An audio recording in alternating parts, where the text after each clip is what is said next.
La Toussaint Rouge a été pour tuer, puisqu'il n'y a pas que Monroe qui a été tué, il n'y a pas que Laurent François qui a été tué, il y a le sergent Ouda qui a été tué, un petit peu partout en Algérie, il y a eu quand même des assassinats. Sur Oran, il y a eu un chauffeur de taxi qui s'appelait Samuel Azoulay. À la limite, ce serait même lui, la première victime de la Toussaint Rouge, puisque Samuel Azoulay a été assassiné, il devait être 11h30 minuit. Donc on pourrait dire, si on veut vraiment rentrer dans la chronologie, si on veut être perfectionniste à la limite, bon, ce serait la première victime. Ensuite, il y a eu Laurent François, il venait de Mostaganem Picard, il est allé avec un de ses copains, qui, le hasard des choses, est le cousin germain de mon épouse. Voilà. Et c'est pour ça que l'histoire, on la connaît bien, quoi. Ils sont allés à Mostaganem, qui était une ville, pour aller danser. Ils sont rentrés le soir. Et normalement, pour se rendre chez eux, ils longeaient la côte. Et là, on va savoir pourquoi. Ils ont voulu passer à travers les terres. Ils ont rencontré quelqu'un qui était complètement déguenillé, qui criait, qui disait « on est attaqué, on est attaqué ». Ils sont allés donc dans une gendarmerie, la seule gendarmerie qui existait dans ce lieu. C'était un village qui s'appelait Cassaigne. Ils sont allés à Cassaigne. Et il s'avère que lorsqu'ils sont arrivés, ce village était encerclé par des rebelles, justement pour cette fameuse Toussaint Rouge, qui devait attaquer la caserne. Ils sont tambourginés, les gendarmes ont mis du temps à ouvrir, Laurent François a été tué, et puis les gendarmes ont été sauvés, finalement. Voilà. Et en parallèle avec Laurent François, il y a eu un garde forestier à Saint-Denis-du-Sig, à côté d'Oran, qui a été, lui, assassiné par un de ses ouvriers. Donc, vous voyez, avant Monroe. Ouais. Bon, et après, il y a les casernes qui ont été attaquées, donc le fait de dire on ne voulait pas tuer, je suis désolé, enfin, il faut être... Et après, après ça, il y a eu des événements terribles, à la mine, tout ça, là où ils ont tué Chevron. Alors, en gros, la mine El Alia. El Alia, c'était le 20 août 1950 de mémoire. Le 20 août 1955. Là, ils ont massacré des Français et des Françaises, bien entendu, des gamins, surtout des gamins. Là, ils ont fait un massacre de plus de 50 personnes quand même, hein, plus de 50 personnes. Mais ce qui marque le plus, ce sont les enfants. Voilà, des enfants en bas âge. C'est pas le seul massacre où il y a eu des enfants tués. Mais bon, ça fait partie des gros massacres qui a eu lieu au départ.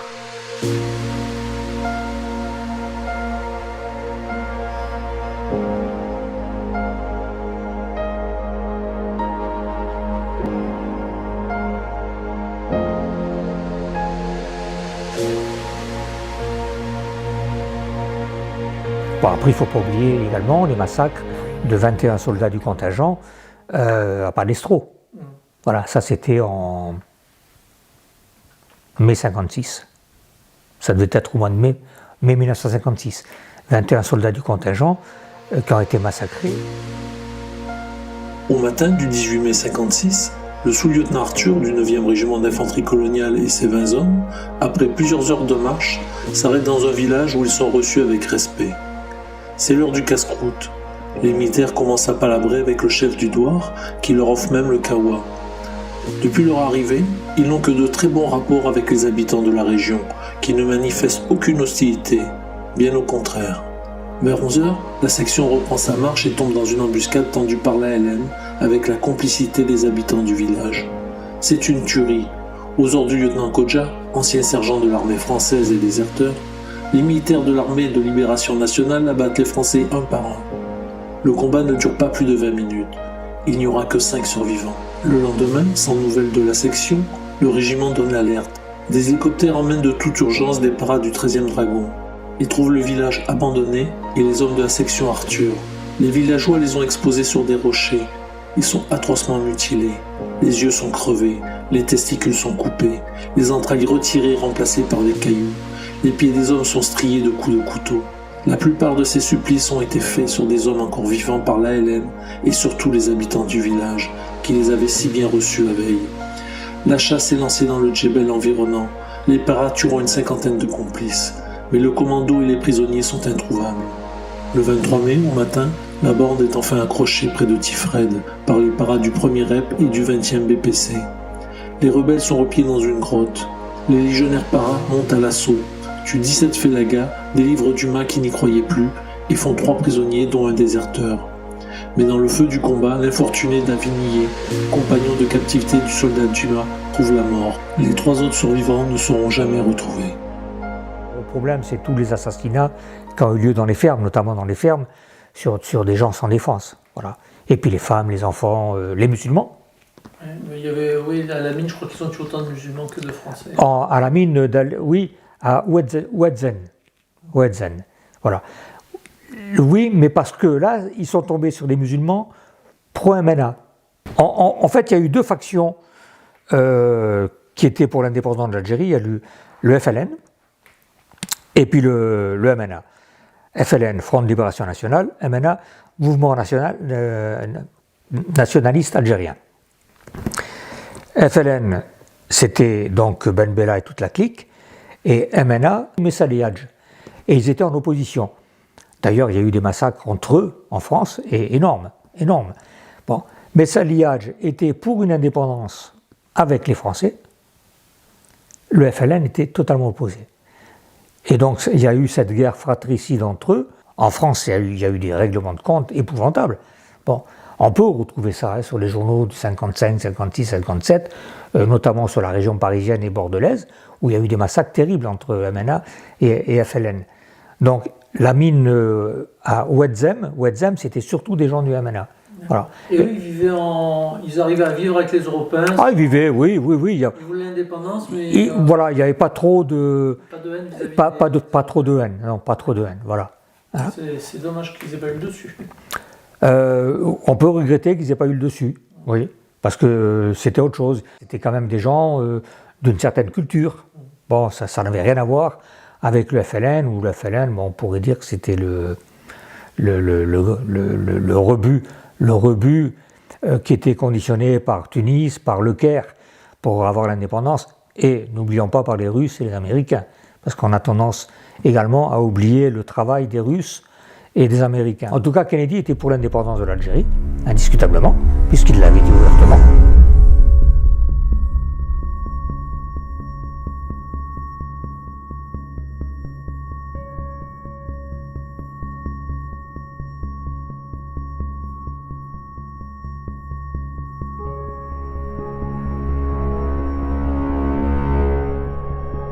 Il a fait partie des premiers pays qui ont reçu Ben Bella. Voilà.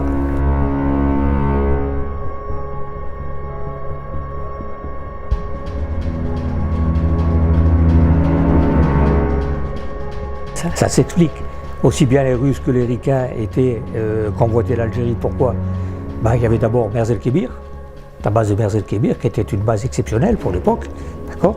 Et puis il y avait le Sahara, les richesses souterraines.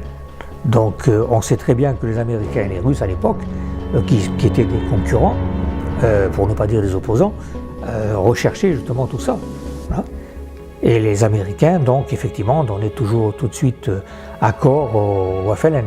Et ça, ça fait partie des raisons pour lesquelles De Gaulle, revenant sur De Gaulle, s'est un petit peu vengé lorsqu'il a eu l'occasion de pouvoir virer les Américains du territoire français.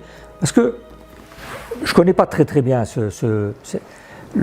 tout ce passé, mais je pense que De Gaulle a été forcé de prendre à un moment donné une décision que nous n'avons pas acceptée, bien entendu, hein, mais parce que il était confronté aux Américains d'une part et aux Russes d'autre part. Bon. Et il y avait eu ce fameux pacte d'autodétermination qui existait de par le monde, puisque tous les pays devaient s'autogérer par eux-mêmes. Et à partir de là, je pense qu'il a été coincé et il a été contraint de prendre une décision qui n'était pas la bonne décision peut-être pour nous, qui aurait pu éviter d'ailleurs, mais qui aurait peut-être déclenché des problèmes et des conflits. Voilà. Moi, ma première vision, j'avais 12 ans, c'est deux têtes plantées sur un piquet de part et d'autre d'une voie ferrée. Ah oui, d'accord. Ça a été ma première vision. Bon. Et ces deux têtes, c'était les têtes du garde-barrière. Alors à l'époque, mon père allait beaucoup chasser dans le sud. Et il chassait notamment les gangas. Les gangas, vous verrez, ce sont des espèces de perdrix. Alors il y avait des vols de gangas autant qu'on en voulait. Et mon père allait chasser. Et puis là, ce jour-là, j'étais allé l'accompagner. Et on longeait la voie ferrée. Et à un moment donné, mon père me dit « T'arrêtes, tu ne bouges plus ». Bon, je ne bouge plus. Et puis, j'arrête, je ne bouge plus, j'avais 12 ans, j'avance. Et je regarde, de part et d'autre, ils avaient coupé la tête du garde-barrière et de sa femme, il avait planté de part et d'autre sur un piquet. Bon. Et franchement, il ne faut pas être sain d'esprit. C'est, quand on prend, par exemple, la mine, l'Alia, c'est... Bon, c'est... Et puis, les enfants et les vieux et les vieillards, enfin, ce sont des barbares, malheureusement.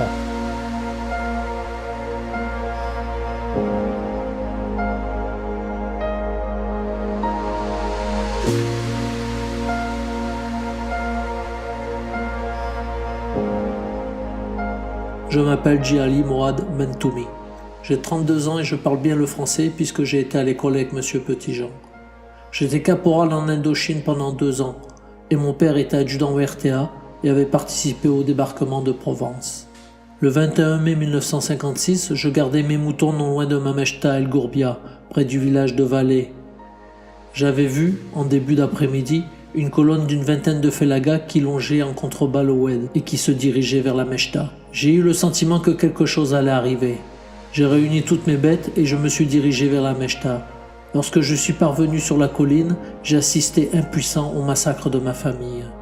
Ma mère, Safia, ma femme, Laïla, 21 ans, mes 2 sœurs, Zinia, 17 ans, et Dounia, 12 ans, ma tante, Habiba, et ses 2 filles, Latifa, 10 ans, et Nabila, 8 ans, étaient violées devant mon père et mes oncles attachés à des arbres.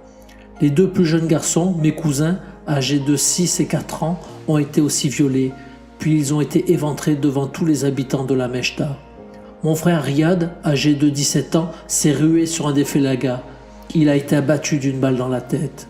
J'ai reconnu un des félagas, il est du douar de Safsaf. Comme des bêtes sauvages, ils se sont rués sur les enfants et leur ont coupé les oreilles et un bras. Et ensuite, ils ont écrasé les têtes contre des arbres. Et ceux qui n'étaient pas morts, ils les ont égorgés. Mes oncles ont été émasculés.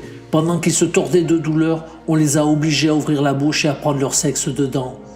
S'ils le recrachaient, ils avaient soit le nez coupé, soit les oreilles, ou bien la langue. Ils savaient de toute façon qu'ils allaient mourir. Mon père était le chef de village, il se devait donc de mourir en dernier, après avoir vu tous ceux qu'il aimait mourir dans d'horribles souffrances mentales et physiques. Chacune des femmes ont été torturées et ma tante a été empalée avec une branche de cactus. Elle criait de souffrance, si fort que je l'entends toutes les nuits. Son calvaire a duré plus de 2 heures avant qu'elle meure. Ma femme, Leïla, qui est enceinte, a subi le plus d'outrages. Ils savaient à qui ils avaient affaire. Afin que sa mort soit la plus horrible, ils lui ont crevé les yeux. Ils l'ont éventré. Le bébé gisait à côté d'elle. Pour finir, ils l'ont brûlé petit à petit. Je l'ai vu mourir. C'est à ce moment-là qu'ils se sont aperçus que je n'étais pas prisonnier et 5 félagas sont partis à ma recherche. Je me suis dissimulé dans une cache qu'on avait construite à tout hasard et c'est là que j'ai retrouvé 3 de mes frères et un petit voisin. Les félagas sont passés tout près de nous et j'entendais tout ce qu'ils disaient, entre autres de ne laisser aucun survivant de nos 3 familles et de toute façon, ils reviendraient pour finir le travail. Je suis ressorti pour voir ce qu'il se passait, une vraie boucherie. Sur les femmes, éventration et égorgement, des flaques de sang partout. Soudain, les cris se sont tus et les félagas sont repartis aussi rapidement qu'ils étaient arrivés. On n'entendait que des gémissements. J'ai dû abréger les souffrances de Latifa et de mon frère Riyad. J'ai attendu qu'ils soient bien éloignés avant de me risquer dans la Mechta. Tous les habitants étaient terrorisés. Ils pleuraient devant leur impuissance à sauver qui que ce soit. Je me suis penché sur toutes les victimes et j'ai constaté avec dégoût que mon père avait été torturé de la pire façon. Il y avait coupé le nez, les oreilles, les lèvres, ensuite les 2 bras, puis il lui avait enlevé les yeux. Et comme si cela ne suffisait pas, ils l'ont égorgé et décapité. La tête était empalée sur un cactus. Je n'ai rien pu faire pour les sauver. Avec l'aide des habitants, nous avons réuni les morts et je me suis dirigé vers le village de Valais où j'ai rencontré le garde champêtre qui a prévenu l'armée de Philippeville. L'armée est arrivée rapidement sur les lieux. Le lieutenant Casimirius de la SAS de Valais, que je connais bien parce qu'il venait souvent nous soigner à la Mechta, et beaucoup de soldats ont vomi. Ils ont pris des photos et nous ont aidés à enterrer nos morts. Ils ont recueilli mon témoignage. Les autres habitants n'ont rien dit à cause de la peur. Le lendemain, j'ai été au douar de Safsaf. J'ai été dans la maison de Oufkir. Je l'ai tué, ainsi que 2 autres que j'ai reconnus. À sa mère et son père qui le pleuraient, je leur ai dit qu'ils avaient beaucoup de chance que je n'accomplisse pas ce que leur fils et les mécréants avaient fait subir à ma famille. Les félagas étaient venus afin de tuer toute ma famille. Il y avait une tradition de soldats depuis 1870 où mon grand-père avait fait la guerre. À chaque génération, il y a eu des militaires dans ma famille. Nous étions tous français. Et c'est ce symbole que les tueurs sont venus détruire.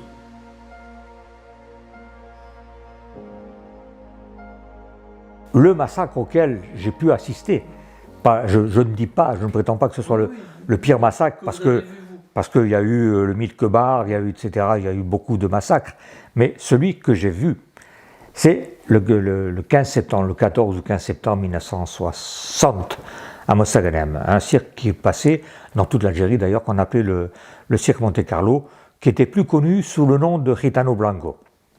Gitano Blanco, espagnol, gitan blanc. Hein, voilà. Et je me souviens, on était avec un collègue, en scooter, en ville, on se baladait, et d'un coup on entend une explosion. Et je dis au collègue, je dis, Alain, le cirque. Et on est arrivé au cirque. Bon, du sang partout, des trucs comme ça. Il avait sa fiancée, disons. Il la cherche. Moi, j'avais un cousin qui était là-bas et 2 cousines. Bon, lui cherche sa nénette. Il la trouve. Il la prend. Plus de jambes.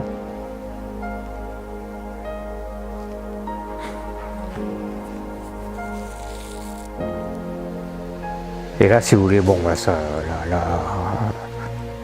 j'ai éclaté. Là, j'ai dit, c'est fini.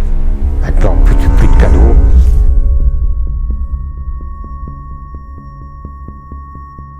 Comment ça s'est passé pour rentrer dans l'OS? Vous connaissiez les gens qui en faisaient partie ou pour pouvoir aller postuler ou... Non, j'avais en 60 donc j'étais dans Jeunes Nations, et Jeunes Nations un petit peu, on faisait un petit peu ce qu'on voulait, c'était pas très structuré. C'était moins structuré en tout cas que n'était structuré Jeunes Nations sur le territoire métropolitain.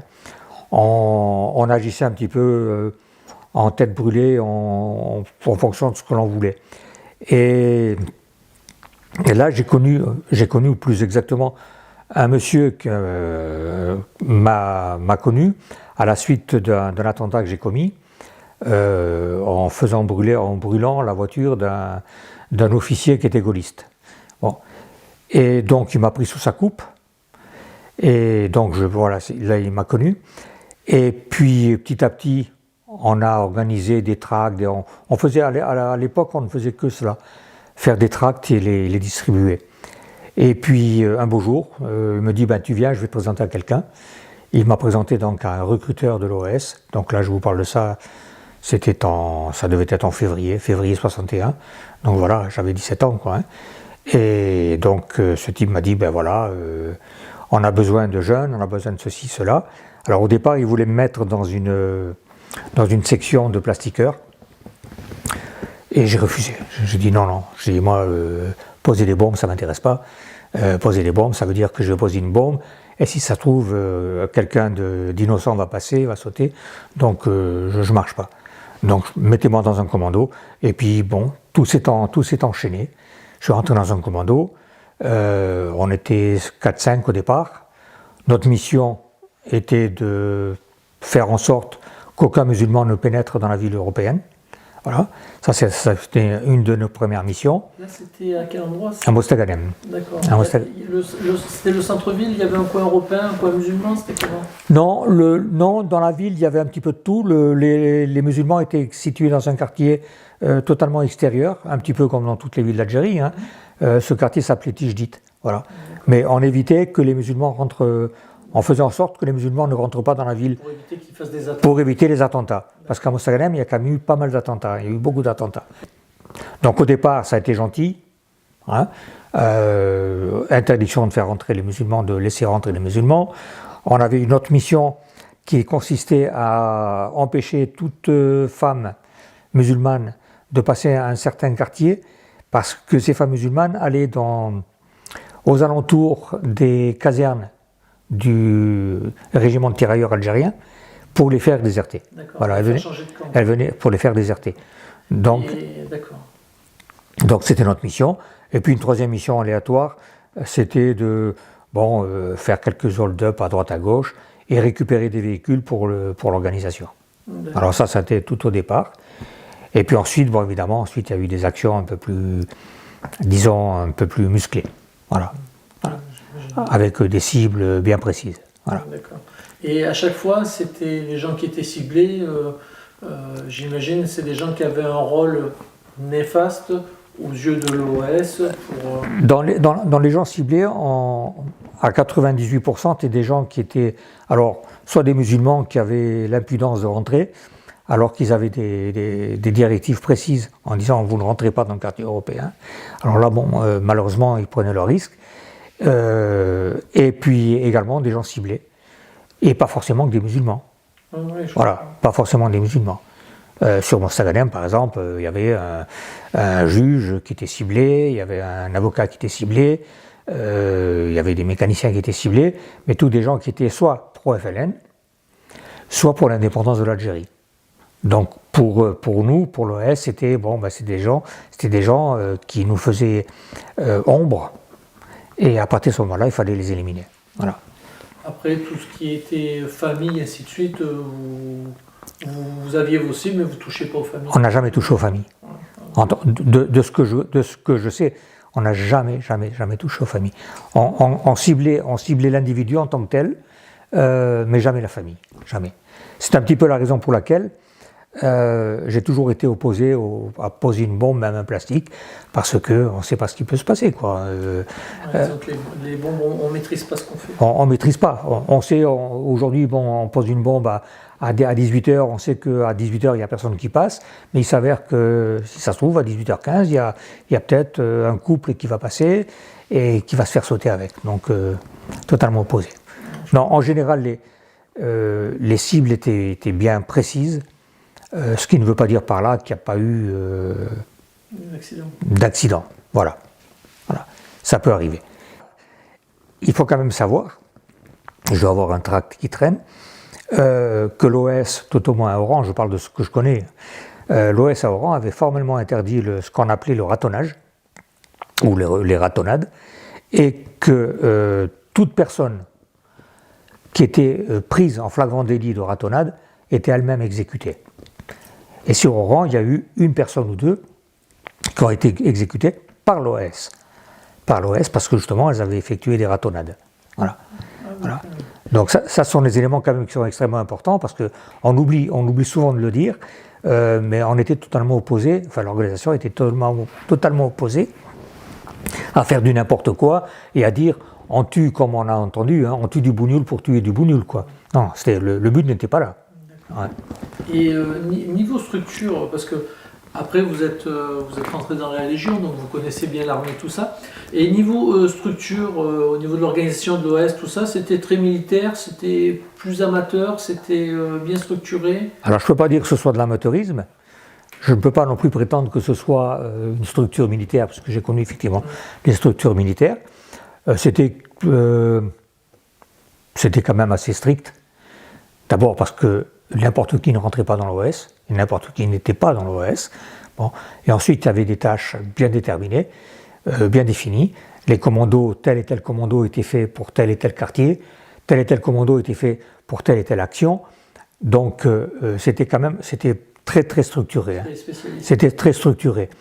Je parle de ce que je connais, Mostaganem. Oran était encore beaucoup plus structuré. Oran, alors là, il y avait des structures très strictes. Bon. Et elle n'était pas militaire, puisque, contrairement à Alger ou à d'autres villes, Oran, ça a été la structure de base était des civils. Et, les militaires sont venus après. Bon. Et encore que les militaires, même le général Jouot, c'était à la limite, comment dire, un passe-droit. Voilà, on peut l'appeler ainsi, mais c'est pas lui qui commandait. Ceux qui commandaient Oran, c'était les civils. Voilà. Voilà. Donc c'était également très très cadré, très cadré. Voilà. Et après, vous, en tant que commando de l'OS, vous connaissiez toute la chaîne de commandement ou non, vous connaissiez juste celui au-dessus vous? Non. C'était cloisonné? C'était très cloisonné. Très cloisonné, et même à l'intérieur des commandos, hormis le fait que l'on connaisse quelqu'un de la même ville que nous, mais autrement non, c'était tout des pseudos. Voilà. Ah, d'accord, ok. Voilà. Ah, oui, on ne connaissait jamais personne, on n'a jamais, en tout cas pour ce qui me concerne, je n'ai jamais connu quelqu'un qui faisait partie de mon commando par son nom. C'était toujours des pseudonymes, y compris les chefs, bien entendu. Voilà. Et y compris les grands chefs. Voilà. On avait des pseudos, donc et ça me semble naturel, dans la mesure où il y avait le risque d'être arrêté, et auquel cas, quand on est arrêté, et qu'on sait les méthodes des barbouzes notamment, parce qu'on en parle des barbouzes, on sait qu'à un moment donné, sauf si on est d'une constitution exceptionnelle, mais un jour ou l'autre, on crache le morceau, quoi, je veux dire, on n'est pas des surhommes. Oui, non, j'imagine. C'est juste la différence entre un surhomme et un homme ordinaire, c'est juste le temps qui va mettre à parler. Voilà, c'est ça. Ouais. D'accord. Okay. Et au niveau de l'OS, vous êtes toujours resté là ou vous avez bougé, vous avez fait des actions ailleurs, d'autres types de missions? Non, j'étais d'abord à Mostaganem, je suis démarré à Mostaganem. J'ai été ensuite persona non grata sur Mostaganem, donc on m'a viré sur Oran. Je dis bien, on m'a viré sur Oran. Oran, je suis resté quelques temps, pas très longtemps, et je j'œuvrais à Place des Victoires avec la colline 3. C'était des collines à Oran qui s'appelaient colline 3. Et d'Oran, j'ai été viré au maquis. Et je me suis retrouvé au maquis, donc, et j'ai terminé au maquis au mois de juin. Voilà. Le maquis, c'était quoi? Alors le maquis, c'était un commando qui était situé dans les monts du Dara, à côté de Mostaganem. Et notre mission était d'une part de protéger les populations européennes, mais d'autre part de remplacer les actions de l'armée et de la gendarmerie qui ne pouvaient plus intervenir puisqu'il y avait le 19 mars. Et donc à partir du 19 mars, de manière officieuse, on a fait le boulot de la gendarmerie et de l'armée. On avait pour mission de protéger la population, mais ce que je vais vous dire évidemment va vous sembler un petit peu irrationnel, c'est que la gendarmerie nous informait par exemple des libérations de FLN. Parce que à partir du 19 mars, De Gaulle a ouvert les prisons. Alors il a ouvert les prisons en laissant les portes extérieures pour les FLN, mais il les a refermées pour l'OS. Bon, c'est-à-dire que l'OS reprenait les geôles des FLN. Donc la gendarmerie nous donnait ses renseignements. Alors pas à nous, hein. On avait un patron, un chef. En réalité, on avait deux chefs. On avait un chef l'action psychologique, disons, action psychologique qui avait les relations entre l'armée et la gendarmerie, et puis on avait un chef action. Voilà. Le chef psychologique. En fin de compte, un chef renseignement et c'est ça. Et une action. Voilà. Voilà. Et donc la gendarmerie prenait contact avec notre patron psycho, hein, qui nous disait voilà, à telle heure vous vous trouvez à tel endroit, parce qu'il y a 2 FEL qui sont libérés. Donc à telle heure, à tel endroit, on y allait et puis on faisait le boulot que De Gaulle n'avait pas voulu faire. Donc voilà. Il nous donnait également des renseignements sur les collecteurs de fonds. Parce que eux, la gendarmerie avait les renseignements sur tous les gens qui étaient fichés, et ils savaient pertinemment qui était collecteur de fonds, qui faisait ceci, qui faisait cela. Donc on se chargeait, nous, de faire le boulot, en fait, de la gendarmerie. Voilà. Ce que vous appelez collecteur de fonds, c'est les gens du FLN qui rackettaient les magasins. C'est ça. Voilà. L'argent, il vient de la guerre. Voilà. Même.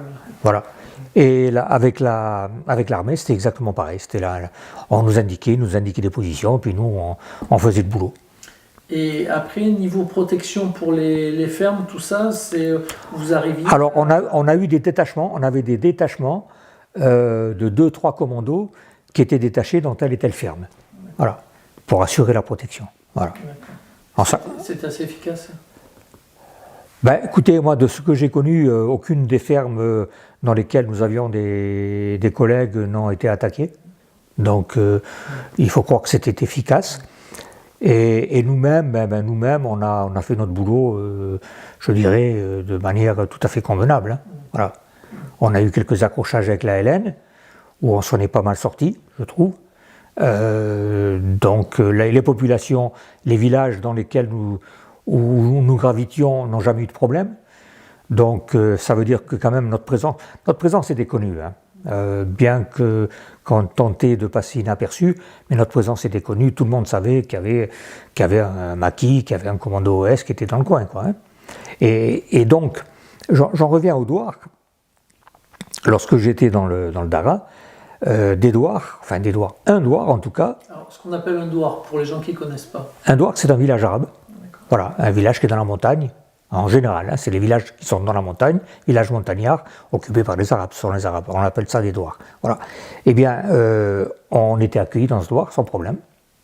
Il n'y en a qu'un, hein. Mais enfin, c'est quand même significatif. Ils auraient pu nous égorger. Donc, c'est ce qui me laisse penser et qui me fait dire que finalement, nous aurions pu rester, et parce que la majorité des Arabes ou des musulmans n'étaient pas forcément pour le FLN.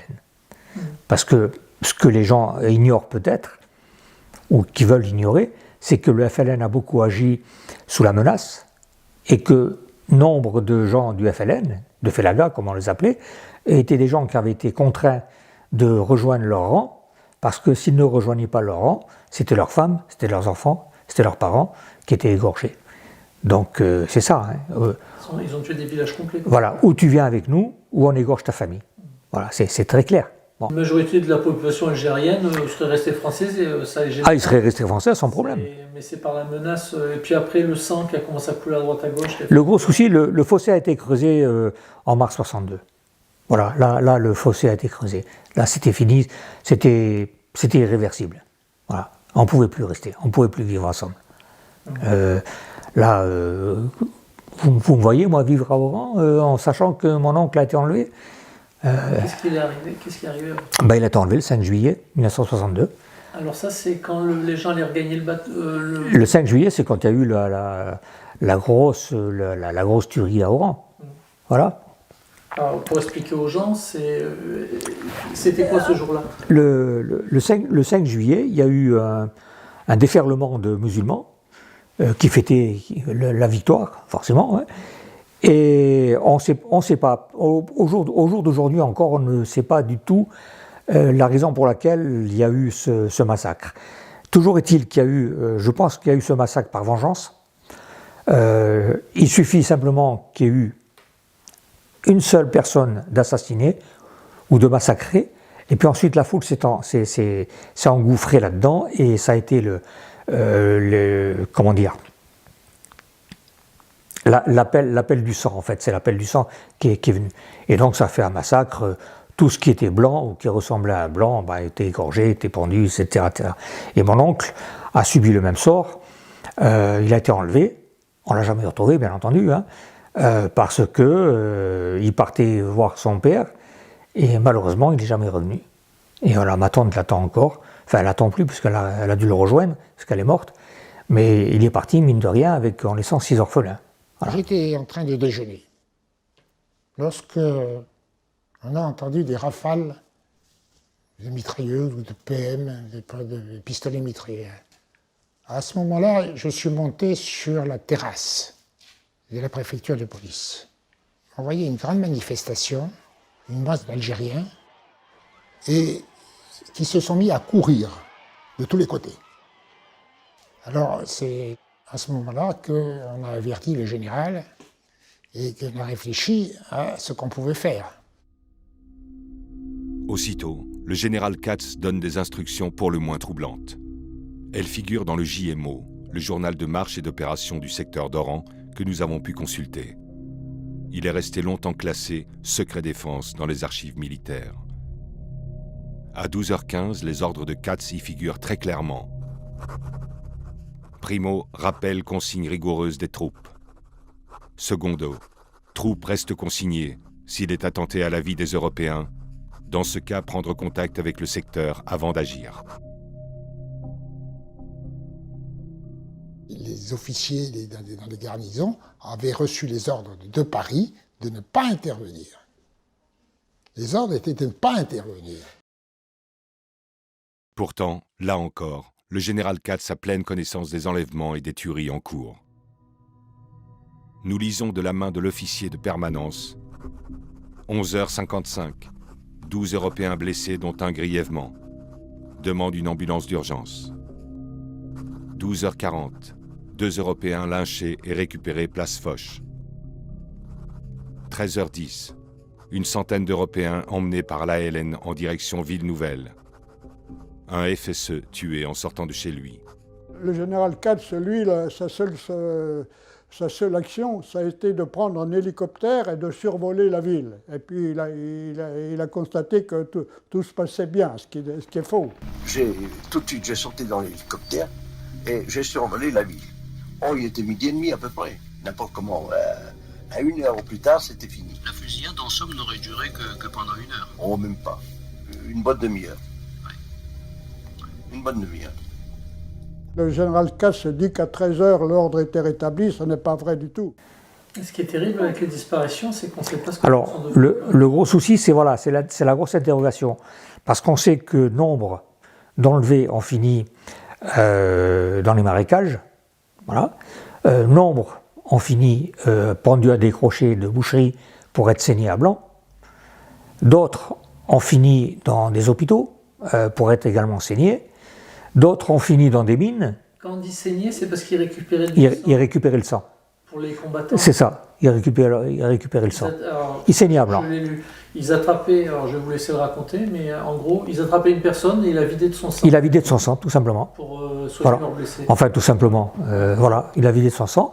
Et quant aux femmes, quand elles pouvaient servir à quelque chose, ils l'envoyaient dans les bordels, parce qu'elles ont toutes fini dans des bordels. Et quand elles ne pouvaient pas servir pour des tas de raisons, soit l'âge, soit ceci, soit cela, eh bien elles subissaient le même sort que les autres. Voilà. Donc ça a été un massacre épouvantable. Alors aujourd'hui, les chiffres, tout le monde, il y a des tas de controverses sur les chiffres. Il y en a qui prétendent 350 personnes, il y en a d'autres qui prétendent 2000, il y en a qui prétendent même qu'il n'y en a eu que 40. Enfin, on est beaucoup plus proche, si l'on en croit la liste des plaintes qui ont été déposées dans les commissariats de police, on est plus proche des 2000 personnes enlevées que des 300. Voilà. Parce que même Jean-Jacques Jordi, qui a fait des recherches, il n'a pas réussi de manière réellement sérieuse à avoir le même nombre de personnes. Voilà. Enfin, c'est quelque chose d'horrible, c'est un massacre. Alors le pire de tout, c'est effectivement que ce massacre a eu lieu en présence de l'armée française.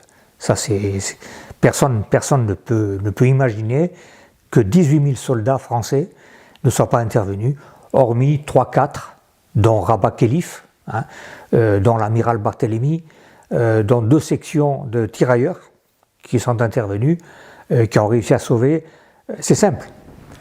On parle des personnes qui ont été tuées, et on donne des chiffres un petit peu fantaisistes, 200, 300. Mais parmi les gens qui ont été sauvés, il y en a plus de 400 qui ont été sauvés. Ce qui signifie que si plus de 400 personnes ont été sauvées, voilà. C'est mathématique. Voilà. Et donc ça, on peut pas non plus le dire. Alors c'est vrai que c'est difficile de dire 18 000 soldats français, la France, ceci, cela. Bon, il ne faut pas oublier que ce qu'on appelle aujourd'hui les justes, à juste titre du reste, ils ont fait leur boulot. et il y a de quoi leur tirer le chapeau. Notamment Rabat Khelif, qui était un arabe. Hein, bon, enfin vous le savez, vous connaissez l'histoire. 5 juillet 1962, des renseignements alarmants me parviennent de la ville d'Oran, me disant qu'on est en train de ramasser les pieds noirs, les musulmans francophiles, et c'est effectif.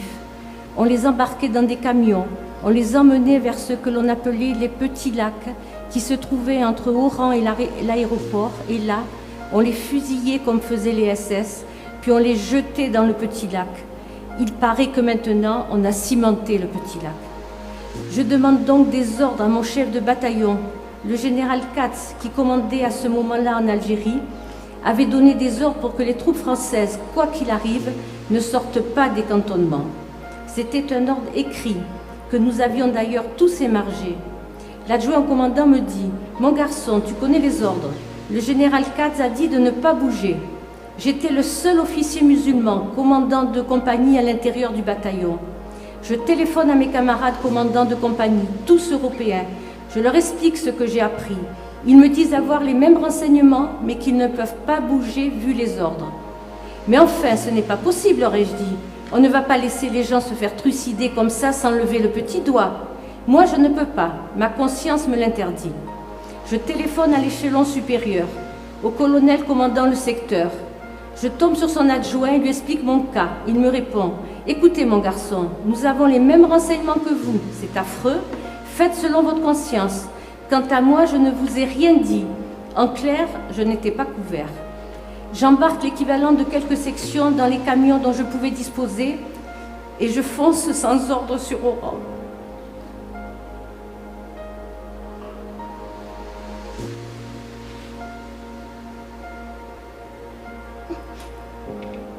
Et j'arrive à la préfecture, il y avait là une section de l'ALN, Armée de Libération Nationale, des camions de l'ALN et des colonnes de femmes, d'enfants et de vieillards dont je ne voyais pas le bout. Veuillez m'excuser. Plusieurs centaines en colonne par 3 ou 4 qui attendaient avant de se faire zigouiller. J'avise une espèce de planton devant la préfecture et je lui demande où se trouve le préfet. Il me dit « Mon lieutenant, regardez, c'est ce monsieur qui monte. » En 4 ou 5 enjambées, je rattrape ce gros monsieur avec une chéchilla rouge. Je crois lui avoir dit « Monsieur le préfet, je vous donne 5 minutes pour libérer ces gens, sinon on fera tout sauter. » Il ne m'a pas répondu, il a descendu l'escalier, s'est dirigé vers le responsable de la section ALN, ils ont discuté quelques minutes et la section ALN est partie. Le préfet est venu et m'a dit « C'est fait mon lieutenant » et a dit aux gens « Mesdames, messieurs, vous êtes libres, vous pouvez rentrer chez vous. » Je reverrai toujours cette scène hallucinante de femmes, d'enfants, de vieillards qui pleuraient, poussaient des cris hystériques, courant, tombant les uns sur les autres. Quelqu'un est venu me trouver, m'a signalé qu'il y avait des gens blessés. Je les ai fait mettre à l'abri pour se faire soigner. Puis j'ai installé des patrouilles sur les axes routiers qui menaient au port ou à l'aéroport, car j'ai appris qu'on arrêtait les gens qui fuyaient, qu'ils soient musulmans ou européens d'ailleurs. C'était la population ou déjà armés ne faisaient même pas partie de l'ALN qui les arrêtait, les volait, les tuait. J'ai donc mis des contrôles pour éviter cela et je les arrachais littéralement aux mains de la population. Au risque de ma vie souvent, je les escortais jusqu'au port, parfois seul dans ma Jeep, avec tout simplement mon chauffeur et mon garde-corps. J'ai fait cela en ayant le sentiment de ne faire que mon devoir. En transgressant les ordres et en déployant ses hommes sur plusieurs kilomètres, le lieutenant Khelif a sauvé de très nombreuses vies. Pour cela, il a été sanctionné. Le général Katz, qui l'a convoqué, lui dira « Vous n'étiez pas arabe. Si vous n'étiez pas arabe, je vous casserai. » Le lieutenant Khelif a été immédiatement muté et rapatrié en France. Oran était la seule grande ville d'Algérie qui comptait plus d'Européens que de musulmans. Le 5 juillet, sur 220 000 Oranais pieds noirs, il ne restait que 20 000 à 25 000 Européens. En ce mois de juillet 62, c'est plus de 3 000 civils qui ont été enlevés et qui, pour la plupart, n'ont jamais été retrouvés, sauf ceux qui, atrocement mutilés, jonchaient les rues ou étaient pendus par la gorge à des crochets de bouchers. Mais je crois qu'on peut remercier le lieutenant Rabat Khelif et je ne sais pas si ça se fait.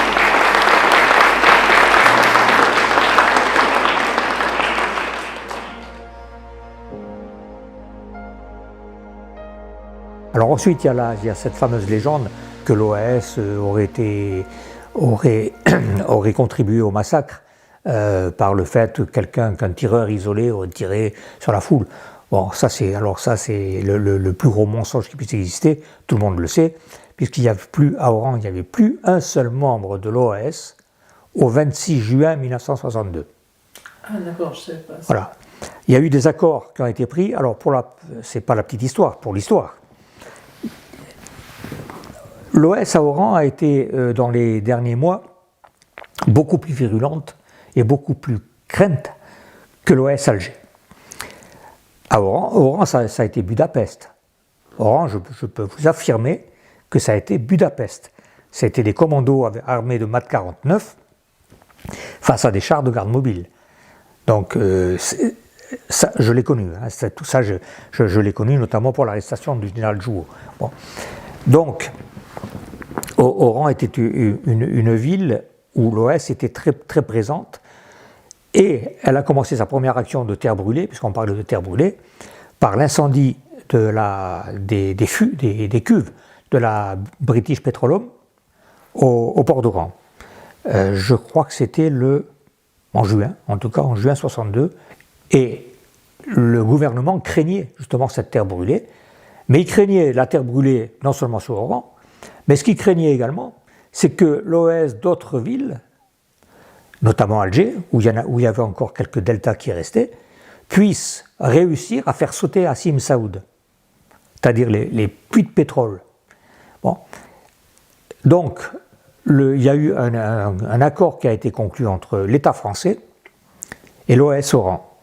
Prévoyait que sous condition que l'OAS ne mette pas à exécution la terre brûlée, tous les membres de l'OAS internés étaient libérés. Le général Katz donnant une consigne supplémentaire, à savoir, il faut qu'au 29 juin 1962, plus un membre de l'OAS ne soit sur Oran. Et d'ailleurs, des navires avaient été mis à leur disposition.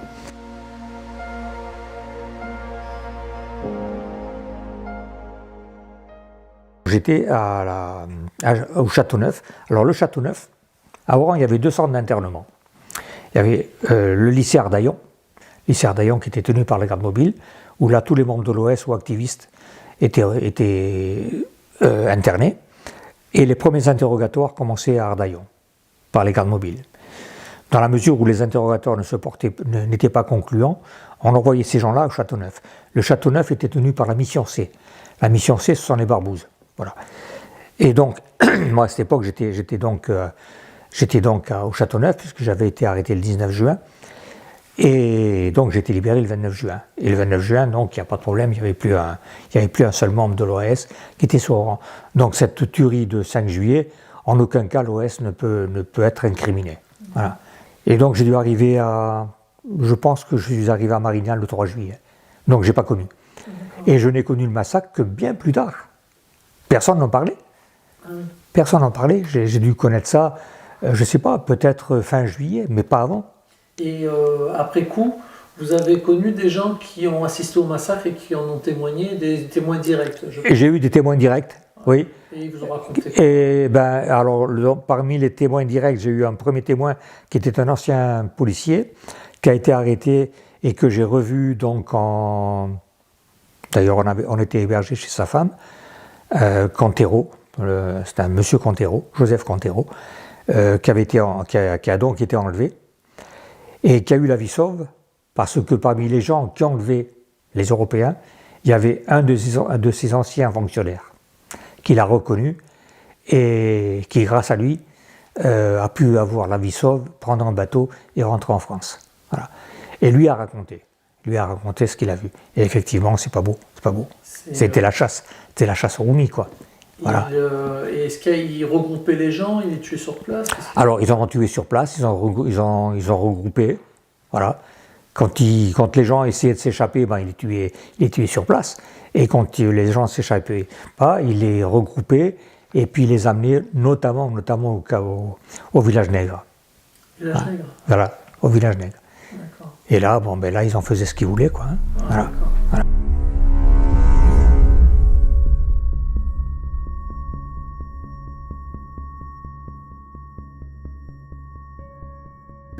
moi j'avais vu un truc, toujours pareil, c'était des représentants du FLN qui racontaient. Ils racontaient qu'à Oran, la semaine qui a précédé le massacre, l'OS bombardait en permanence, tirait au mortier dans la population tous les jours, qu'ils ont tué des milliers de personnes. Oui, sûrement. Les jours avant Oui, alors, c'est vrai et faux. C'est vrai et faux.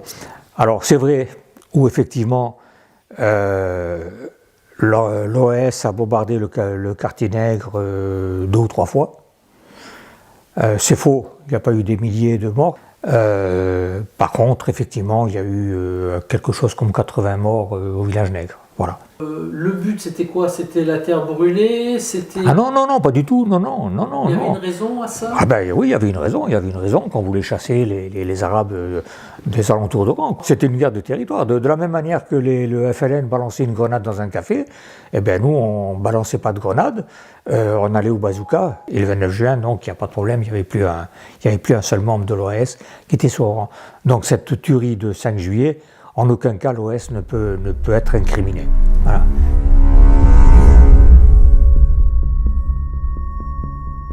J'ai toujours été surpris qu'il y ait des affrontements, enfin que l'OS par exemple fasse des attentats sur des militaires français. Il y avait des raisons ou Il n'y a pas eu d'attentat sur les militaires français.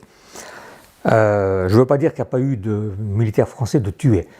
Alors, quand je dis militaires français, je ne parle pas du soldat du contingent, on est bien d'accord.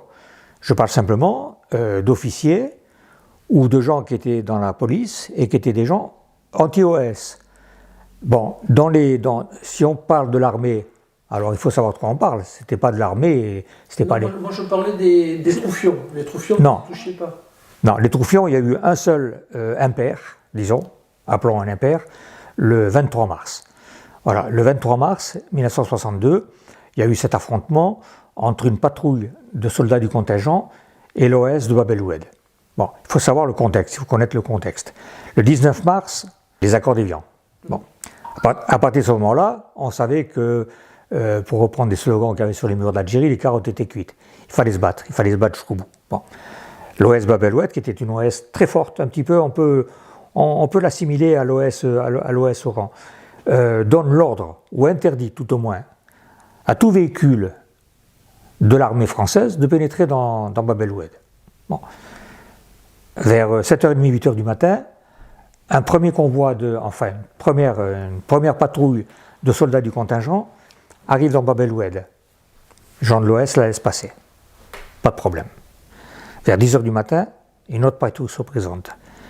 L'OS arrête la patrouille, veut réclamer les armes, demande des armes. Et à ce moment-là, c'est ce que je vous disais tout à l'heure, lorsqu'on discutait, on entend un cliquetis d'armes, c'est-à-dire un armement d'armes.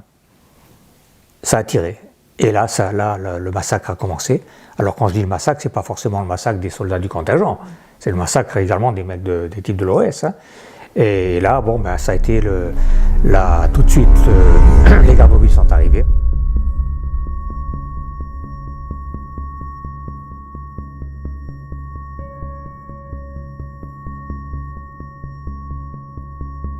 Et ça a débouché au 26 mars, au massacre de la rue d'Isly.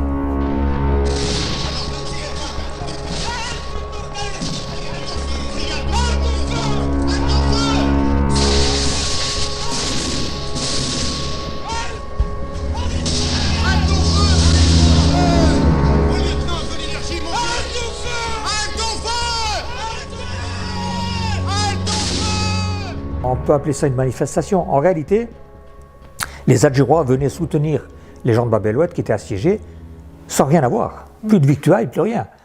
Donc ils étaient venus pour les secourir et leur apporter de quoi manger, de quoi boire, etc. Et c'est là où il y a eu ce fameux problème avec ce régiment de tirailleurs algériens. Voilà. Alors, si on parle de soldats du contingent qui ont été tués, oui, voilà.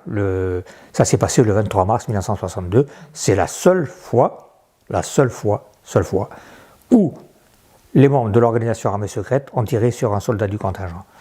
Après, je ne dis pas qu'il n'y a pas eu des militaires tués, il y a eu des généraux tués, il y a eu des colonels tués, c'est autre chose. C'était des gens qui étaient là comme par exemple des policiers, si on prend le commissaire Gavory par exemple, hein, entre autres, bon, il était chargé de la lutte anti-OS, on était en guerre. Il existe à l'école de police du Sunday une mission de métropolitain dite mission C. Ce sont des barbouzes. Les barbouzes sont des personnes qui agissent secrètement pour l'État français, un peu comme les gens du SAC à une autre époque. Cette mission est en relation avec les services de renseignement du commandant Azzedine, un des plus grands chefs de l'ALN. La mission C fournit au FLN les listes d'Européens enlevés. C'est la mission C qui a fait enlever M. Moreau du Monoprix de Bellecour et son adjoint par le FLN. Quand les musulmans du commando Azzedine ne peuvent pas agir notamment dans les quartiers européens, protégés entre autres par l'OS, ce sont les membres de la mission C qui agissent sous un déguisement quelconque. C'est ainsi que Khalifa, leader du FAAD, dont l'adresse avait été donnée par le commissaire Vergne, avait été emmené à Hydra par les membres européens de la mission C et remis au FLN pour être exécuté. Ce type d'action, décrit sur ce document secret, était quotidienne. Il est très compliqué, voire presque impossible de comprendre cette guerre secrète qui opposait l'OS à des membres plus ou moins secrets du pouvoir gaulien. Je crois que ce qu'il faut bien se remémorer et se dire, nous étions en guerre. On n'était pas en milieu de pacification, on était en guerre. Donc il y avait d'un côté des gens qui faisaient de la résistance, et de l'autre côté, il y avait des gens qui étaient opposés, un petit peu, si on prend aujourd'hui, si on veut faire une transposition avec 1940, la Gestapo et les résistants. Bon, les résistants, ils ont flingué des types de la Gestapo, y compris des gens de la police française, bon, qui étaient opposés à eux. Bon, en Algérie, c'est passé exactement la même chose. Voilà. Toute personne qui était contre l'OS ou pour l'Algérie algérienne, il n'y a pas eu des militaires, il y a eu des enseignants, mais c'est des enseignants ou des communistes. Ils œuvraient pour une politique d'Algérie algérienne, alors que l'OS œuvrait pour une politique d'Algérie française. Toute la nuance est là. Donc effectivement, oui, c'est vrai, il y a eu ça. Bon, ben, d'un autre côté, il y a eu quand même 149 ou 150 membres de l'OS qui ont été tués. Bon, au combat. Et il y en a 4 qui ont été fusillés dans des conditions épouvantables. Ça aussi. Ça s'est passé comment ça, les fusillés là? Eh bien, il y a le lieutenant Roger de Gueldre qui a été fusillé. 7 coups de grâce. 7 coups de grâce. Il a été massacré, ce type. Voilà. Alors que normalement, de par la loi française et la loi internationale, si au premier coup de grâce, le condamné vit, il a la vie sauve. Ben non, 7 fois, on l'a tiré dessus pour le tuer. Donc, le lieutenant Roger de Gueldre, qui était le patron des Delta à Alger, sergent Dovcar, qui a tué le commissaire Gavory, et Claude Piex, qui était avec le sergent Dovcar. Bon, et puis, on oublie le colonel Bastien Thierry, polytechnicien. Voilà les 4 assassinés au poteau par De Gaulle. Donc tout ça, alors tout ça, ça fait quand même beaucoup. Bon, et je n'évoque même pas les membres de l'OS torturés par les barbouzes. Voilà.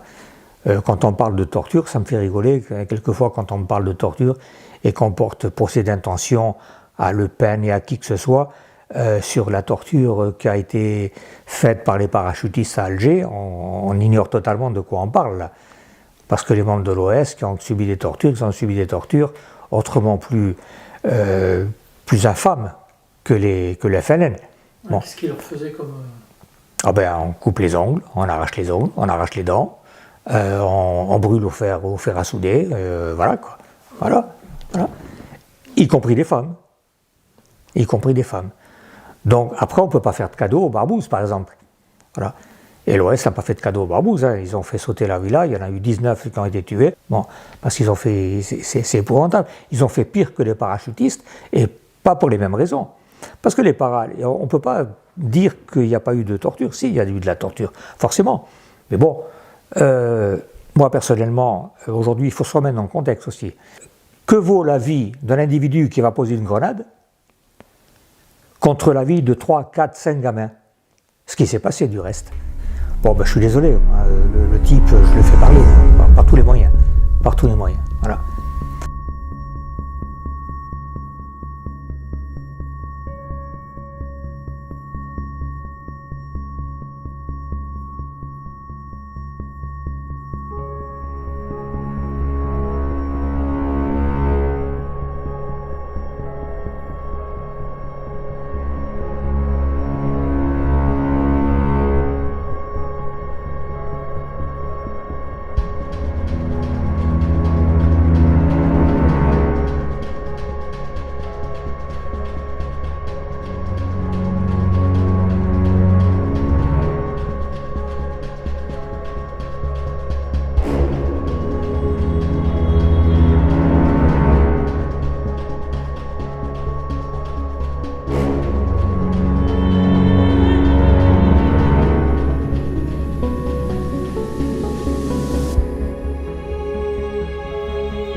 Une fois que l'indépendance est tombée, que les pieds noirs prenaient le bateau et partaient, Oui. l'OS a continué à faire des actions Non. en France, non? Il y a eu l'OS Métro, comme on l'appelle, Oui. et l'OS Algérie. L'OS Métro, c'était des pieds noirs ou c'était... Non. Ah oui, parce que moi je croyais que l'OS Métro, je croyais que c'était les pieds noirs toujours. Non, non, non. Ah. OS Algérie a été créé pour défendre le drapeau tricolore en Algérie, c'est-à-dire pour que les pieds noirs restent en Algérie. On n'avait pas les mêmes ambitions. Moi, je m'en fichais. Moi, à la limite, on serait resté en Algérie, De Gaulle serait resté au pouvoir. Vive De Gaulle. On reste chez nous. Le drapeau tricolore, il reste là. Pas de problème. Pourquoi pas? Non, je comprends. Voilà. Alors qu'en France, moi, j'avais pleuré. D'ailleurs, quand je suis rentré en France, le peu que je suis resté avant de repartir sous le képi blanc, je m'en fichais. Pour moi, c'était fini. Hein. Alors, qu'est-ce qui s'est passé? Quand la guerre d'Algérie s'est finie, comme tout le monde, en 1962, l'OS Algérie, c'était fini. Il y a des membres de l'OS qui sont retrouvés en Espagne, il y en a d'autres qui sont retrouvés en Amérique, en Amérique du Sud, en Argentine, au Canada, un peu partout, en France, bien sûr. Et ces gens-là, dans 98%, le combat était fini. Il n'y avait plus rien. On avait perdu. On s'en fichait, nous. Bon, De Gaulle, évidemment, c'est resté notre ennemi principal. Ça reste toujours notre ennemi, parce qu'il nous a trahis. Bon. Mais, pour nous, c'était fini. Alors qu'en métro, il continuait.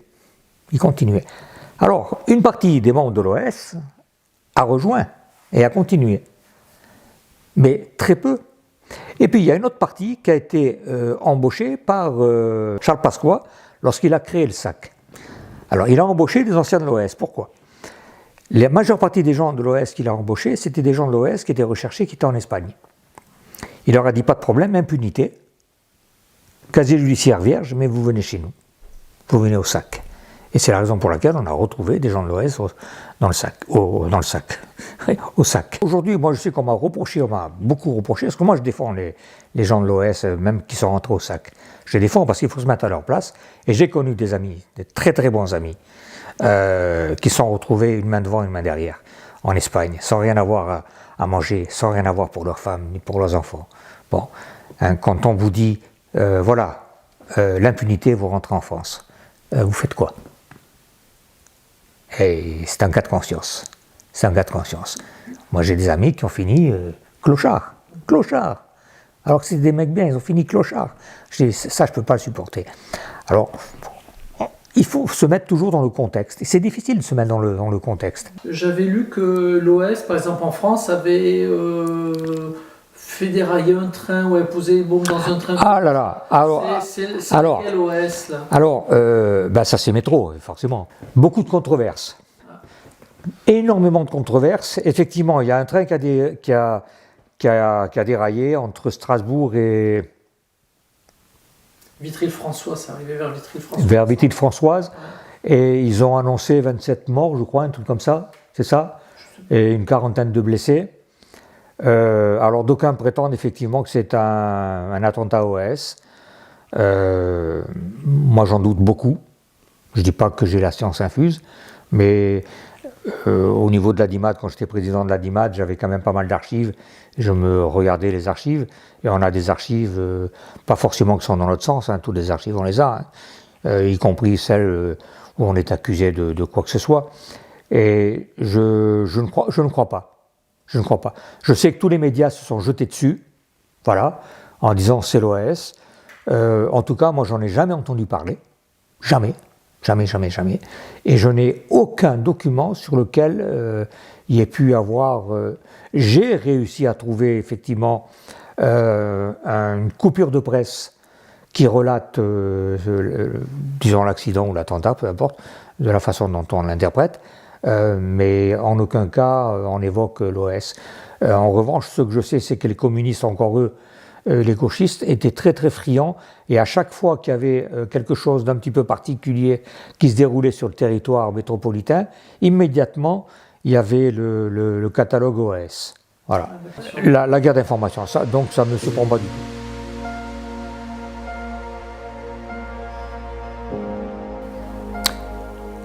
Un fâcheux incident. Un fâcheux incident qui s'est passé. En réalité, l'OS avait décidé, l'OS Métro, je parle toujours de l'OS Métro, hein, avait décidé de plastiquer la maison de Malraux. Bon. Malraux qui était un communiste, un salopard. C'était un salopard, ce mec. La bombe visait André Malraux, je le disais. Avez-vous eu des contacts avec André Malraux après l'attentat? Non, aucun. Et pourtant, il habitait chez vous? Oui, il habitait la maison qui appartenait à ma grand-mère. Et mon père lui a demandé de quitter cette maison parce qu'il risquait d'y avoir d'autres attentats. Et à partir de ce moment-là, alors que Malraux était très ami avec mes parents, il a commencé à y avoir un froid parce qu'il ne voulait pas quitter cette maison. Il a même menacé de la réquisitionner. Et mon père a dû aller négocier au ministère avec lui pendant des semaines pour qu'il accepte enfin de partir. Donc j'ai pas eu très envie de le rencontrer par la suite. Il n'a jamais souhaité vous dire un mot de l'explosion? Non. Puisqu'on visait Malraux, ben autant de descendre, voilà, plutôt que mettre une bombe. Et qu'est-ce qui s'est produit? C'est que cette petite, c'est elle qui a morflé, la presse s'est emparée de l'affaire, ça a été une levée de bouclier de tous les partis politiques contre l'OS. La campagne du plastique continue. Cette offensive en visant M. André Malraux a fait la plus pitoyable des victimes, une fillette de 5 ans qui a failli perdre la vue. La liste des explosions s'allonge. L'OAS comprendra-t-elle la criminelle folie de ces méthodes aveugles qui heurtent toutes les consciences?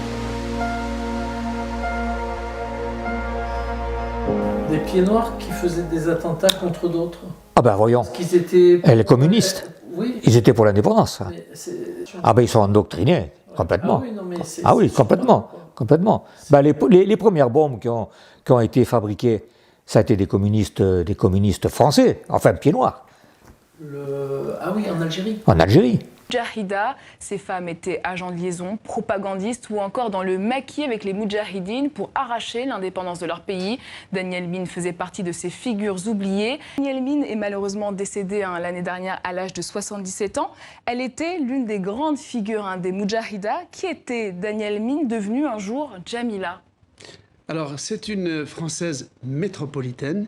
Elle est née à Neuilly en 1939, de parents communistes et en partie juifs, qui ont été... sa mère a été déportée par les nazis, s'est évadée d'un camp. Et donc, ces deux communistes résistants sont allés en Algérie dès 1948, où Danielle, qui est née en 1939, toute petite, elle avait 3 ans, allait s'acclimater dans le climat algérien. Quand la guerre commence, ses parents, évidemment, adhèrent aux idées d'indépendance du FLN. Ils sont expulsés par l'administration d'Alger. Mais Daniel, à l'âge de 17 ans, 1956, entre dans les réseaux de soutien au FLN dans sa branche communiste. Et en 1957, elle n'a que 17 ans. Elle rejoint le commando que le FLN à l'intérieur de la Casbah, pendant la bataille d'Alger qui va occuper toute l'année 1957, elle va être une des porteuses de bombes et elle va déposer une bombe dans un des cafés le même jour pendant que des amis à elle posent des bombes dans d'autres cafés. Ce sont 3 attentats spectaculaires qui font 4 morts, 37 blessés.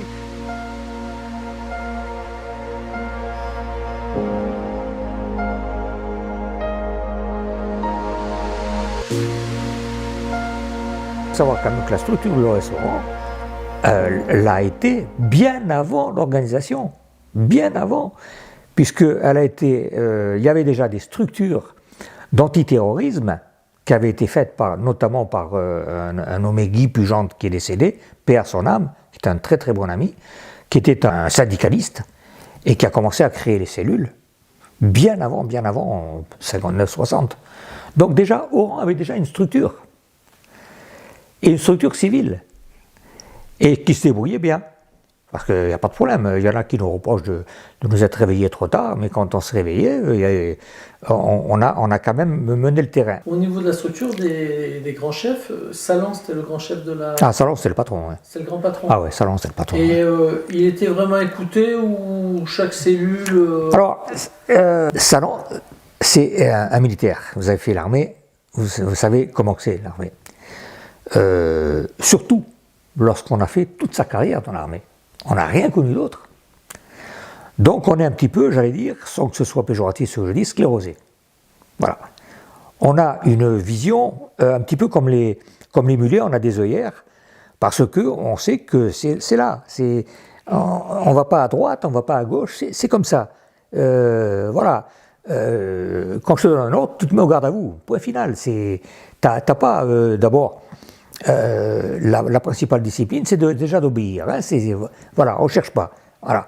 Et commencer à réfléchir, c'est désobéir. Bon. Donc il y a ça. Il a cette optique. Il a cette optique de militaire prestigieux. Il ne faut quand même pas l'oublier. Aujourd'hui encore, il n'y a pas un seul militaire français qui a eu autant de décorations que n'a eu le général Sallan. Parce qu'on parle des décorations françaises, mais il faut voir les décorations étrangères qu'il a également. C'est quand même un monsieur, c'est un seigneur, hein, mandarin. Hein, on ne l'appelle pas le mandarin pour rien. Bon. Donc il est arrivé dans ce contexte de révolutionnaire, où il ne connaissait pas grand-chose. Et il s'est retrouvé acculé. Il s'est retrouvé acculé quand ? Lorsque le général Schall et le général Zeller sont rendus. Lui n'a pas voulu se rendre parce que c'est un militaire, c'est un type fier. Il s'est dit non, c'est hors de question. Et puis il avait connu l'Indochine parfaitement. Et il s'est dit c'est hors de question qu'on fasse comme en Indochine. Bon, donc il a continué.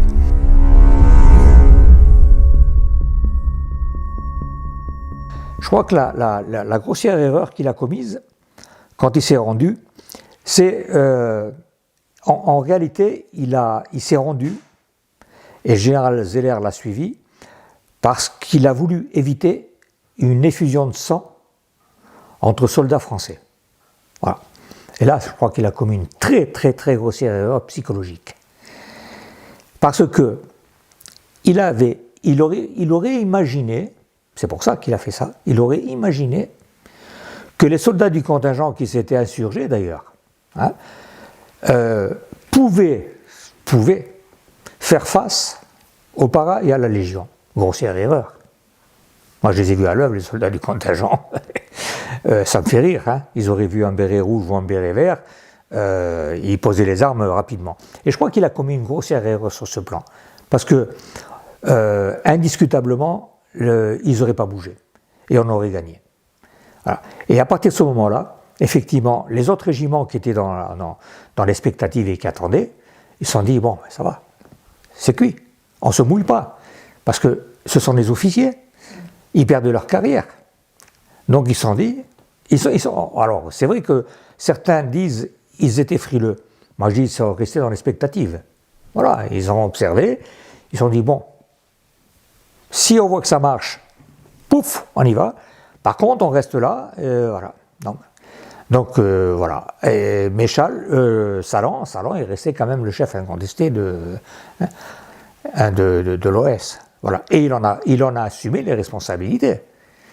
Il en a assumé à tel point qu'il a été condamné à mort quand même. Hein. Il a été condamné à mort, mais gracié. Pas grâce à De Gaulle. Hein. Ah, j'ai cru que c'était De Gaulle qui l'a gracié. Il a été contraint, De Gaulle, de le gracier. Voilà, sous la pression des tribunaux. Ah oui. Non, De Gaulle avait demandé sa tête.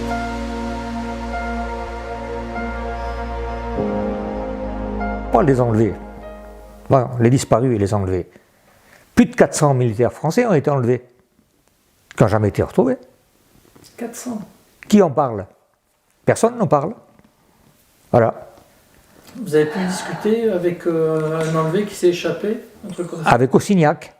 Avec Ossignac, oui. Avec Ossignac, j'ai eu des... Vous arrivé à ce monsieur parce que les gens ne connaissent pas ce... À Ossignac, j'ai eu des discussions avec lui, ouais. Enfin, j'ai eu une discussion avec lui. Voilà, il y a très très très longtemps. Qu'est-ce qui est arrivé à ce monsieur? Alors, il s'est fait enlever alors qu'il était en permission, d'accord. Il s'est retrouvé dans une mine, d'accord, avec d'autres détenus, beaucoup de civils. Voilà. C'est une mine de sel dans laquelle il était. Il a vécu, alors il disait qu'il buvait, par moments il ne mangeait pas, et il buvait l'eau qui suintait des grottes. Il faut le faire quand même, mais je ne pense pas qu'il racontait des salades, ça m'étonnerait. Et puis il a tenté une première évasion, il a échoué. Ils lui ont arraché tous les ongles des pieds. Voilà. Il a tenté une seconde évasion. Alors là, je sais, ils lui ont cassé, je crois, l'avant-bras. Et puis finalement, il a fait une troisième évasion. Je crois qu'ils étaient 3, de mémoire. Je vous dis ça de mémoire. Ouais. Et il a réussi à s'échapper parce que les fels se sont axés sur les 2 autres. Et finalement, lui, il a réussi à se sauver. Et il s'est camouflé dans un fossé. Et c'est un couple de fermiers qui étaient restés en Algérie, des pieds noirs qui étaient restés en Algérie, qui l'ont récupéré, ils l'ont soigné, ils ont réussi à le mettre sur un bateau, et il est rentré en bateau. Et son histoire ne s'arrête pas là, parce qu'il était porté déserteur. C'est le comble. Et donc il avait été radié, pas de pension, rien du tout, et de la prison militaire, pour conclure. Voilà. Et donc il a fait ce témoignage. Le témoignage n'a jamais été diffusé. Jamais, jamais, jamais. Il a été diffusé pour la première fois. Alors, nous sommes en 2010. Ça doit être nous sommes en 2020. Ça doit être en 2009 ou 2010, où un ami qui fait des reportages également avait eu connaissance. Et justement, on y est allé ensemble. Et il a interrogé. Et on trouve ça d'ailleurs sur... Je l'ai vu le film. Vous l'avez vu le film? Voilà, de Charlie Cassan. Voilà, un soldat du contingent et de la métropole, oui. On peut dire ça, se fait capturer. Il rentre, il témoigne. Les militaires, les chefs militaires, comme le gouvernement, ont la preuve que des centaines de Français sont enfermés dans des mines et oui, ils ont les lieux et ils meurent, ils connaissent les endroits et tout. Ils connaissent les lieux. Et on fait rien. Non. Ça c'est étonnant. Non, c'est pas étonnant. Oui, c'est étonnant pour vous et moi, c'est étonnant. C'est de la trahison, c'est un acte de. Je ne sais pas. Il n'y a pas de terme qui puisse définir cela. Mais je suis même étonné qu'il n'y ait pas des généraux qui se soient révoltés. Non, mais des généraux, il en existe quelques-uns quand même qui sortent de l'ordinaire. Ah oui, ça n'a pas été le cas là. Ben, écoutez, les généraux, on les voit aujourd'hui. Hein. Est-ce que vous les voyez se révolter? Et les châles, les jouaux, les zélères, tout ça, c'est fini. Hein. Il n'y en a plus. Hein. Maintenant, je ne sais pas combien de disparus comme ça, et la plupart. Mais la Croix-Rouge connaissait les emplacements. Ah oui. Elle connaissait les emplacements. La Croix-Rouge est allée sur place. Elle a visité des camps. Mais jamais le gouvernement français n'a fait quelque chose. Alors, ce sont des... Effectivement, qu'est-ce qui s'est passé entre le gouvernement français et le gouvernement algérien? On n'en sait rien. En tout cas, ce que l'on peut dire, c'est que les accords d'Évian prévoyaient justement de libérer tous ces otages. Voilà. Non, puis en plus, militairement, la France, on écrasait l'Algérie comme on voulait. Bien sûr, bien sûr. Il suffisait d'envoyer un seul régiment de para ou de légion. Oui, mais je pense que je pense que ça va au-delà. C'était pour les accords pétroliers. Mais voilà, dollar. Vous voyez tous les conflits aujourd'hui qui se passent, tous, sans exception. C'est toute une question d'argent. Il n'y a rien d'autre. Ça n'intéresse pas. L'être humain ne vaut strictement rien par rapport à un billet. Voilà. On en est là. Il n'y a pas longtemps, si. Il y a eu un autre témoignage. Un des derniers Paris-Dakar. Quand c'était le vrai Paris-Dakar, où les gens allaient jusqu'à Dakar. Un motard italien arrive et fait une déclaration en disant qu'il a rencontré dans le sud algérien, près de la Mauritanie, une femme de type européen, d'accord, qui paraissait complètement déboussolée. Bon, personne n'en a rien dit. Or, on sait aujourd'hui que des camps ont été créés dans le sud algérien où les femmes ont été mises. Ça, on le sait, c'est une certitude. Même Boumedienne a dû indiquer, parce que Boumedienne avait tous les emplacements, évidemment. Hein. Bon, personne ne s'en est préoccupé. Personne n'a voulu écouter M. Boumedienne quand le 26 janvier 1971, il disait à Paris, on semble ignorer que nous détenons un très grand nombre d'otages français. Quand il le faudra, nous en communiquerons la liste à la presse, d'où une émotion considérable en France. Alors pour obtenir la libération de ces otages, il faudra y mettre le prix. Ouari Boumedienne, président de la République algérienne, au journal L'Éclair le 26 janvier 1971. Qui s'est intéressé à la déclaration de M. Boumedienne? Personne, personne ne s'est intéressé à la déclaration de ce salaud. Et les femmes, les jeunes filles sont mortes dans les bordels clandestins. Des hommes sont morts dans les goulags du Sahara, marchant à la trique, sans que personne aille les rechercher, alors que les services secrets français savaient où étaient les bordels clandestins, où étaient les camps de prisonniers. Rien n'a été fait.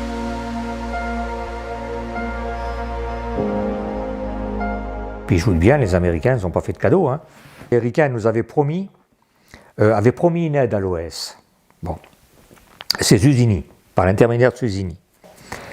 Et donc, ils avaient sollicité, je pense que c'est lui qui avait sollicité les Américains avaient prévu de nous donner de l'armement, enfin de nous vendre de l'armement, parce qu'ils ne donnent rien à eux. Ils ne l'ont jamais fait.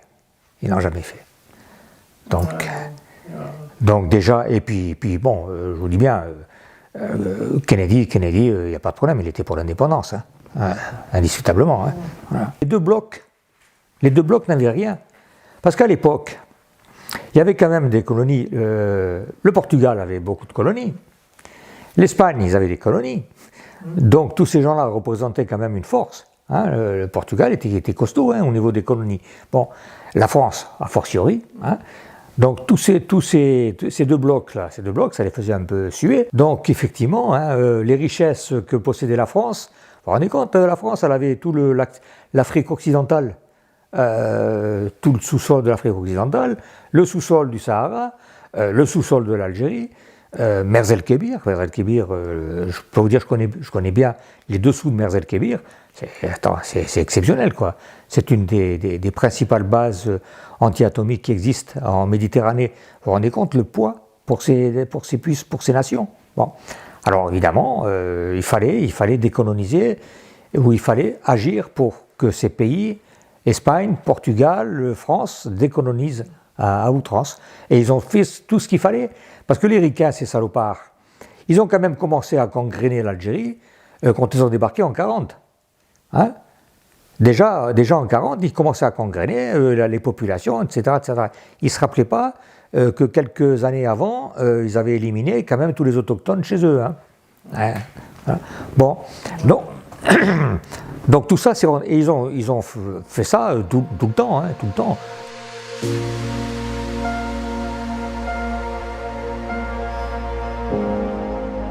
Mon général, vous êtes donc dans l'OAS, vous êtes le second, je crois, de Salan, enfin dans l'organigramme de l'OAS. Oui. Quels étaient en fait les objectifs de l'OAS Les objectifs de l'OAS étaient les suivants. C'était d'arriver à mobiliser la population, d'essayer de trouver dans l'armée, étant donné que l'inéluctable s'avançait tous les jours plus rapidement qu'on ne le pensait, c'est-à-dire l'indépendance de l'Algérie, trouver un certain nombre d'unités qui se joignent à nous et prendre, si vous voulez, l'Algérie, former un gouvernement algérien pour mettre la métropole en face de ses responsabilités.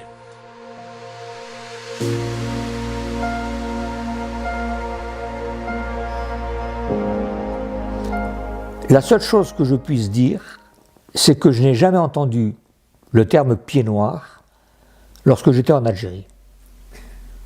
Voilà. Je l'ai entendu en France.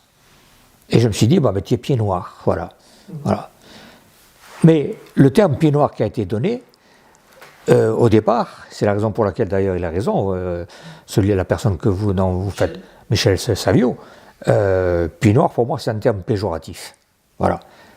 On n'est pas pied noir, pourquoi on serait pied noir on est français d'Algérie, point final. Voilà.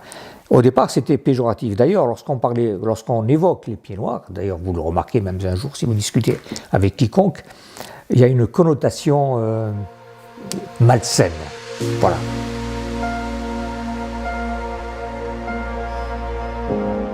Se transposer à l'époque, c'est extrêmement difficile si on n'a pas vécu soi-même il faut avoir été témoin. Je crois que quelqu'un le plus éminent des historiens, s'il n'a pas été témoin d'un événement, il ne peut pas transcrire de façon raisonnable et logique un événement tel qu'il se serait produit. Voilà, le gros problème est là. Voilà. Et l'Algérie, ça restera toujours ainsi, ça restera le point d'interrogation sur tous les sujets du reste. Parce que, retranscrire l'histoire avec des témoins qui ont vécu et avec un tant soit peu d'objectivité, parce qu'il y a toujours une certaine passion qui est là, parce qu'on se remémore des événements. Mais, d'un autre côté, je pense qu'on devient beaucoup plus sage et qu'on analyse de manière moins brutale que l'analyse que l'on aurait pu faire sur le moment. Parce que sur le moment, on est pris par l'émotion, on est pris par... Alors qu'avec le recul, on a tendance à amoindrir peut-être les faits, voilà, à les estomper, à trouver des circonstances atténuantes, ou à trouver des prétextes, comme on veut, prétextes ou excuses, voilà. Et c'est très difficile de transposer.